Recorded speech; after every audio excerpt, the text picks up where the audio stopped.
Saatnya berpetualangan, datang ke Taman Pelangi.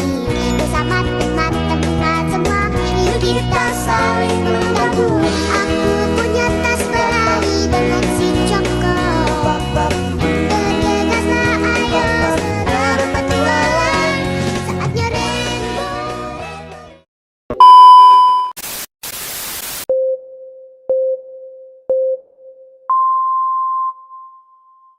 Perkenalkan, nama saya Dina Nur Aziza dengan NIM 230410808069.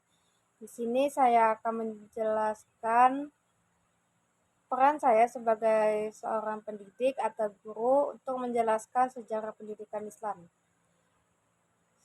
Saya berusaha untuk menciptakan lingkungan belajar yang tidak hanya fokus kepada aspek akademis, tetapi juga kepada pengembangan karakter dan pemahaman sejarah.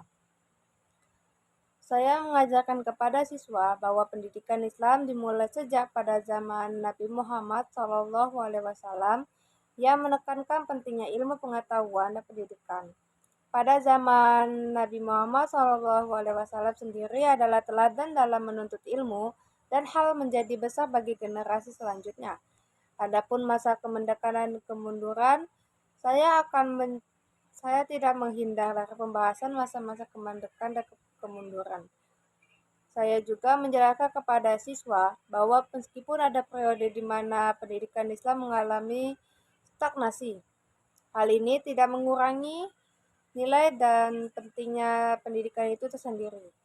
Saya mengajak siswa untuk merenungkan fakta-fakta yang menyebabkan kemunduran tersebut, seperti politik, sosial, dan ekonomi. Sebagaimana mempengaruhi perkembangan pendidikan. Ada juga pembaruan dan pertumbuhan.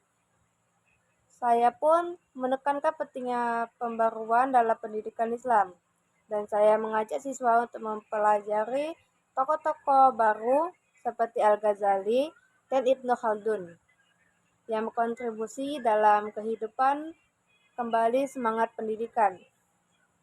Siswa diajak untuk memahami bagaimana pemikiran mereka yang masih relevan sehingga saat ini dan dapat diterapkan dan konteks pendidikan modern.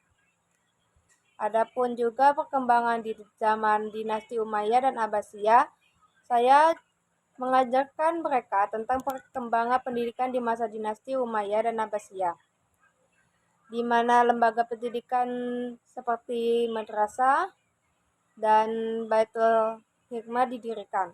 Saya menjelaskan bagaimana sistem pendidikan ini tidak hanya fokus kepada pengajaran agama, tetapi juga ilmu pengetahuan umum seperti matematika, ekonomi, dan kedokteran. Karena itu menunjukkan bahwa pendidikan Islam bersifat inklusif dan progresif. Relevan di masa kini, di era globalisasi ini penting bagi kita untuk memahami sejarah pendidikan Islam agar kita dapat mengambil pembelajaran di masa lalu. Saya berusaha untuk mengaitkan nilai-nilai pendidikan Islam dengan tantangan yang dihadapi oleh generasi muda saat ini. Dengan memahami sejarah pendidikan Islam, siswa dapat lebih menghargai pendidikan dan berkontribusi positif bagi masyarakat. Kesimpulan yang bisa saya dapat, saya akan berkomitmen untuk terus menggali dan mengajarkan sejarah pendidikan Islam kepada siswa. Saya percaya bahwa dengan memahami perjalanan sejarah ini, mereka akan lebih siap menghadapi